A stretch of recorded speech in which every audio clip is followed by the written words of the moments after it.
In the business world, we are constantly pushing for consensus, for alignment. We want that unified front, right? But what if I told you that very instinct, that desire for harmony, could be the single biggest threat to making a great decision? Today, we're going to pull back the curtain on a powerful and often invisible cognitive trap known as groupthink. Let's just be real for a second. Picture this. You're in a big meeting. A plan is picking up steam, everyone's nodding, the energy is positive, and then you see it.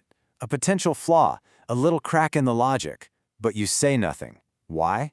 Because you don't want to be that person. You don't want to slow things down or seem difficult. You just want to keep the peace. Sound familiar? Yeah, we've all been there. And this is exactly where things get dangerous. That one tiny, seemingly harmless moment of biting your tongue, it can snowball. It's how incredibly smart teams, successful companies, and even entire governments can end up confidently marching straight off a cliff, all while telling each other it's the right way to go. So what is this powerful force, really? It's not just about having a bad meeting or poor collaboration. No, this is a well-documented psychological pattern. It has a name, and it has a formal diagnosis. So let's get into the official definition. The social psychologist Irving Janis, who came up with this whole concept, defined it just like that. Now, pay close attention to the key battle he points out here. It's a tug-of-war, really, between two things: the social need to agree versus the intellectual need to be critical. And in a state of groupthink, the social pressure for everyone to get along, well, it wins every single time. To put it really simply, groupthink is what happens when keeping the team happy and unified becomes way more important than actually being right. The goal shifts. It's no longer about finding the correct answer. It's about finding the answer everyone can agree on.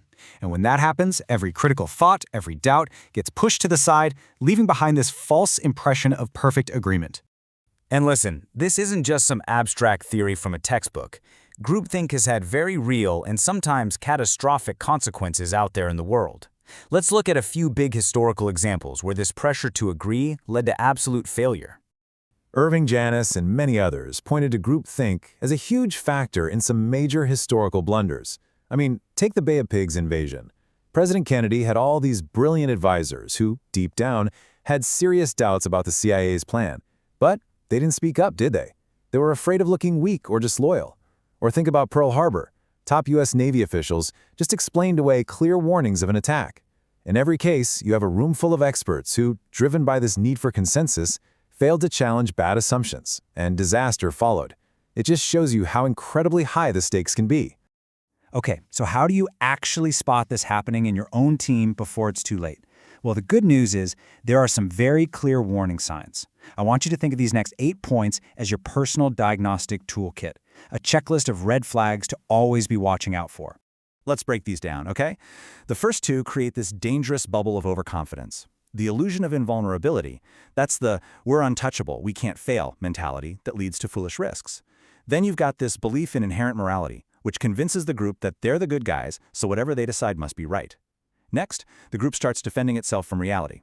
They use collective rationalization to explain away any challenges or warnings, and they use stereotyping of outsiders to dismiss any critics as just being dumb or evil or not worth listening to. And the final 4 are all about enforcing that silence. You've got self-censorship, which we talked about, people silencing themselves. If someone does speak up, they face direct pressure on dissenters to get back in line. This creates the illusion of unanimity, where silence looks like agreement. And finally, the group seals the bubble by refusing to accept outside ideas. If you see even a few of these signs, you've got a problem. All right, so we've defined the problem, we've seen the serious consequences, and now you have the diagnostic tools to spot it. The final step, and honestly the most critical one, is to turn that lens around and apply this framework to your own world. So I'm going to leave you with this to think about. In your team, in your company, on your projects, where do you see it? Where does that subtle pressure to just agree and get along start to crowd out real, honest, critical thinking? Just being able to spot the symptoms of groupthink is the first most powerful step you can take to fight it. Because the best ideas, the most innovative solutions, they're not born from silent agreement. They're forged in the fire of constructive and respectful debate.